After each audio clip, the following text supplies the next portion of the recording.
You know those basic business laws? Stuff like, oh, I don't know, make more money than you spend, generate positive cash flow, be profitable? Well, great news, everyone. We can just toss all that out of the window now. Turns out when the Federal Reserve gives you 15 years of free money, you don't really need to follow basic economic principles anymore.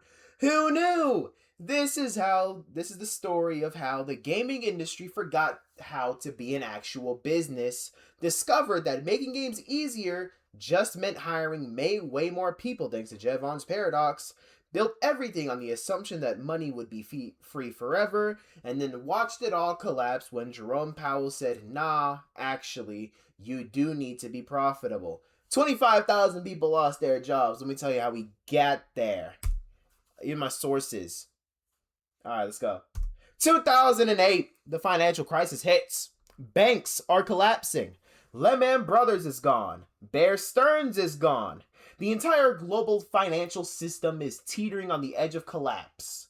And the Federal Reserve looks at this absolute catastrophe and says, you know what we need to do? Make money free. They dropped the federal funds rate to 0.25%. Basically zero. This is the ZIRP, zero interest rate policy. The idea is make borrowing so cheap that companies will borrow more money and investors will spend money on other things due to the fact that they can't safely store their money anywhere anymore. Emergency measures for an emergency situation. Makes sense, right? Except that emergency lasts 7 years. And during these 7 years, companies figure out something amazing. When money is free, you don't actually need to be profitable. You just need to show growth. Any growth. Revenue growth, user growth does not matter. Just make a line go up, any line, and investors will keep throwing money at you. Profitability, that is for boomers who don't understand disruption, guys.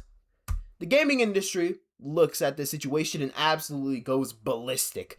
VC money is flowing like water because investors literally cannot make money anywhere else. Bonds pay nothing and savings account pay nothing. So they're desperate to invest in anything that might grow, and gaming looks like growth. With the advent of mobile and more cultural acceptance and whatnot, studios start hiring aggressively. You made one indie game? You know what? Here's $50 million to build a team. You worked at EA for 3 years? Here's another $50 million to start your own studio. Acquiring other studios left and right. Funding every moonshot $300 million AAA live service game that anybody can think of. Building fancy offices with gourmet cafeterias, nap pods, and slides between floors. Living the dream! And here's the beautiful part. Nobody's actually asking them if they're making money. Because they're not! They're burning cash. But it doesn't matter that they can just borrow money. It doesn't matter because they can just borrow more money at very low interest. Stock price falling because you're losing money? Well, just do some buybacks.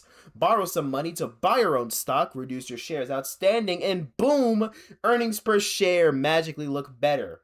We are all geniuses. Quick history lesson, 1865, Victorian England. A guy named William Stanley Jevons is studying coal consumption, and he notices something weird. Engineers keep making steam engines more efficient.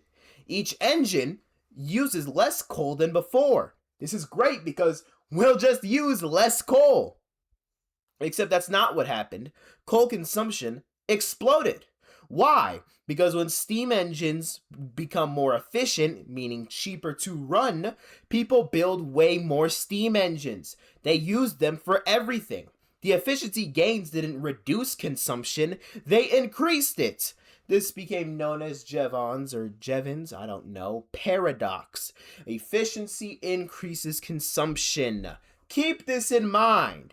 So, Unity and Unreal Engine show up and revolutionize game development. Suddenly, you don't need to build everything from scratch. You get physics engines, rendering systems, asset stores, pre-built tools. Making games becomes way easier and faster, right? This should mean that we can make games with fewer developers. Nope. Jevons paradox strikes. Studios look at these efficient tools and think, holy shit, we can make games faster now. You know what that means? We can make bigger games. Let's hire more people to run 5 projects simultaneously, each making a whole big ass game.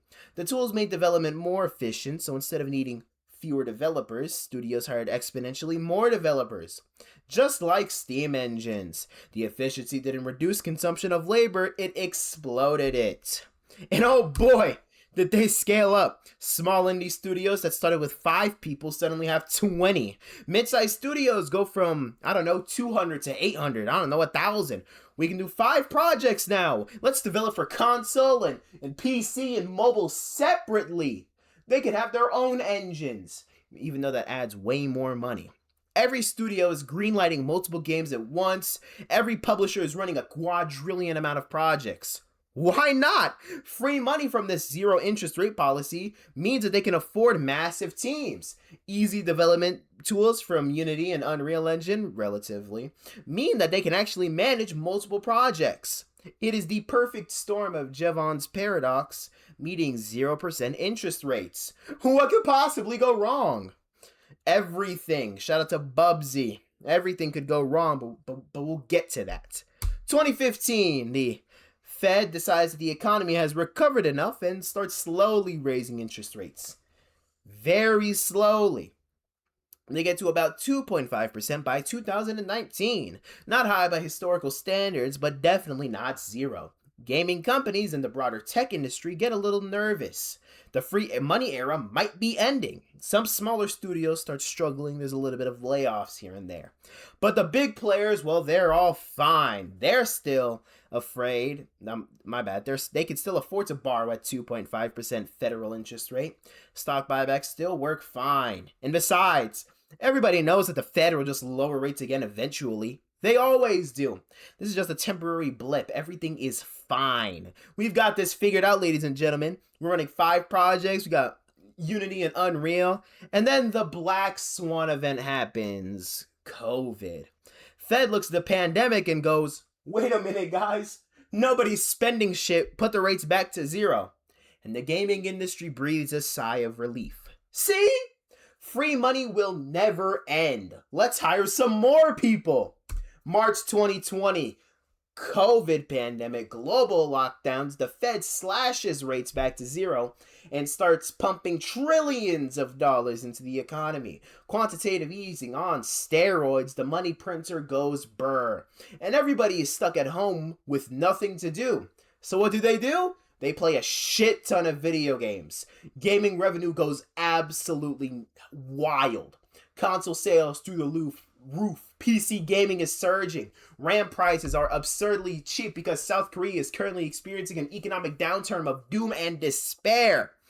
Animal Crossing is everywhere. Among Us is a global phenomenon. Call of Duty makes $3 billion in a single year.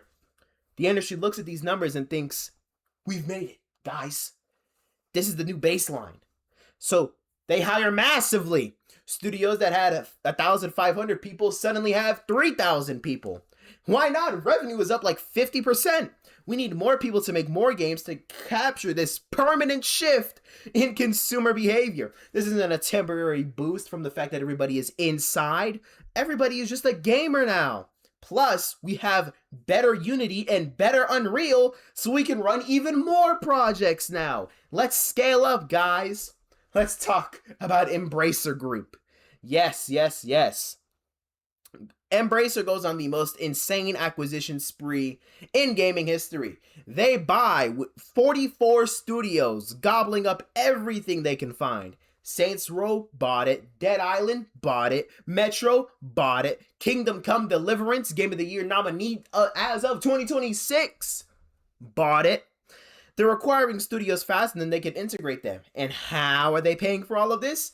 Cheap debt, obviously. Borrow billions at very low interest rates. Buying studios promise investors future growth. Borrow more billions and buy more studios. They even have this massive $2 billion deal with this fund called Sammy Group. Yeah, it's this Saudi investment fund. That'll fund acquisitions for years. PC Gamer calls their structural an unsustainable house of cards. But who cares what those game journalists think? They think that Hoenn had too much water. We're building an empire. We've got Unity and Unreal so that we can run all of these studios efficiently. This will last forever. Well, it's March 2022. Inflation is at 40-year highs. Gas is $5 a gallon. Everything costs more. The Fed has kept rates at zero for 2 years while pumping trillions in the economy. And Jerome Powell looks at the inflation numbers and go, okay, guys, the party's over. So he announces the first rate hike. Just a quarter point to start, you know what I'm saying? The gaming industry barely notices. They're too busy counting money and planning their next 5 projects. But then Powell gives a speech at Jackson Hole, the Fed's annual fancy retreat, and he basically declares war on inflation. We're not making the same mistakes as the 1970s. We are going to hike rates until inflation stops. We don't care if it hurts, period. The gaming industry starts getting nervous. But it's temporary, right? The Fed will always back down when the economy slows. Just keep spending. The Fed does not back down. They hike at every single meeting. Half point, quarter point, 3/4 of a point, the biggest single hike since 1994. And they just keep going. From March 2022, it's 0.25%. By July of 2023, it is 5.5%.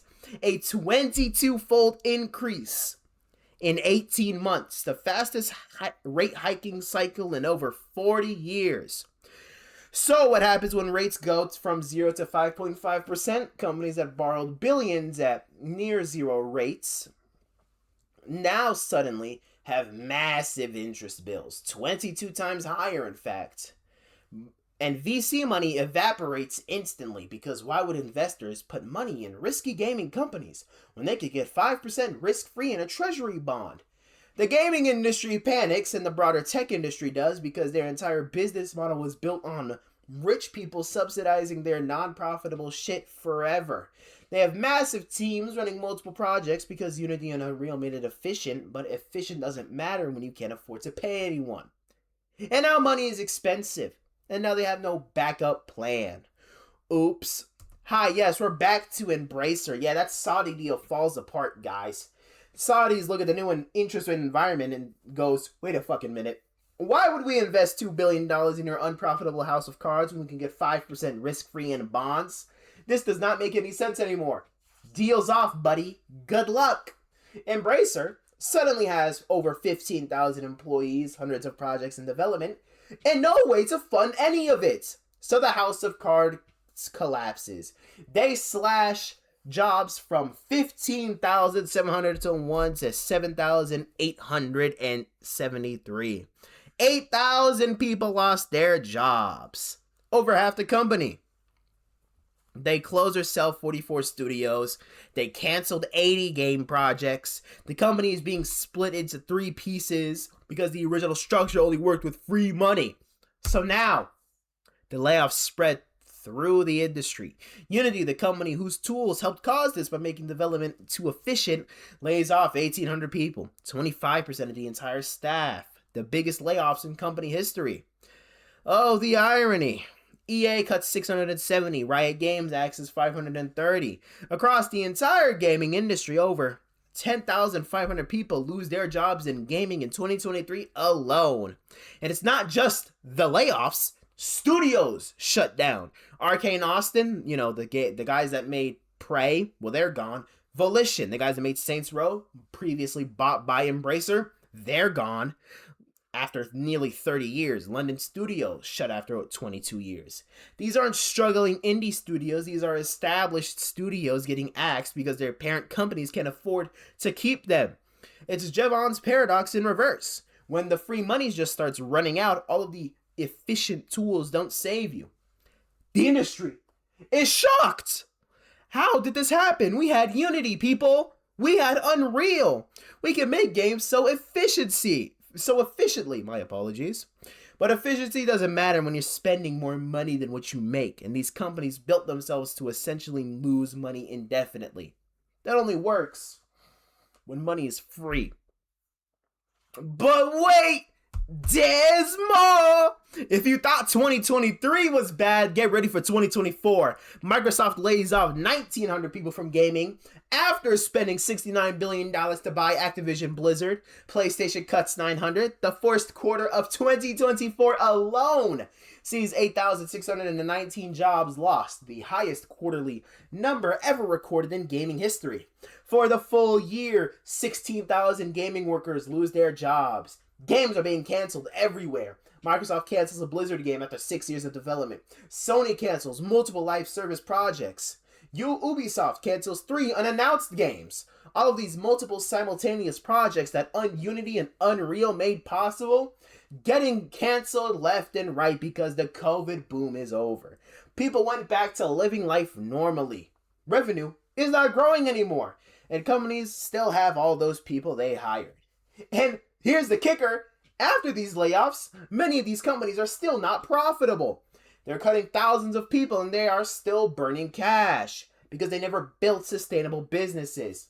The layoffs continue into 2025 and 2026. Turns out that AI thing that nobody really cared about is actually getting way better than anybody expected. So over 25,000 jobs lost total. 1/3 of the entire gaming industry workforce. My apologies. Studios that survived for decades are closing. Beloved franchises are being shelved indefinitely. The industry is contracting dramatically. It turns out spending a lot of money and making not much is bad. And of course, the companies that survive are finally being forced to act like actual businesses. So, higher priced games, game's gonna be $60 forever. I mean, Chrono Trigger, if you adjust for inflation, was like $130. But it was Chrono Trigger, so. Anyway, turns out economic laws still apply, even when you really, really wish they didn't. So who knew? So yeah, this is what the bubble exposed. The gaming companies never needed to be profitable in the broader tech industry. They could lose money forever as they showed growth. Any growth. And when Unity and Unreal made development more efficient, they didn't use fewer people. Jevons paradox kicked in and they hired more people to run more projects. They thought that this infinite school tool stuff means that they could scale infinitely. They thought COVID gaming levels were permanent. It was all an illusion, ladies and gentlemen. The efficiency gains didn't save money. They made people spend more money because more people are doing more things. And it only worked because money was free and investors were just looking for any place to spend money. When money stopped being free, the whole thing collapsed. The lesson is that you cannot run a money based on the assumption that interest rates will be zero forever. Eventually, somebody turns off the tap, and when they do, you better actually be a sustainable business. You better have positive cash flow. You better follow basic economic principles. Everything increasing in price suddenly, I say in quotation marks. Yeah, guys, that was because Netflix and Uber and DoorDash didn't have the wealth redistribution problem of very low interest rates and them just subsidizing their own shit just so that you pay less. But yeah, guys, moral of the story is that gaming companies are delusional and stupid. So, in essence, we didn't really learn anything. But I hope I sold you a good story. See you guys. Thanks for watching.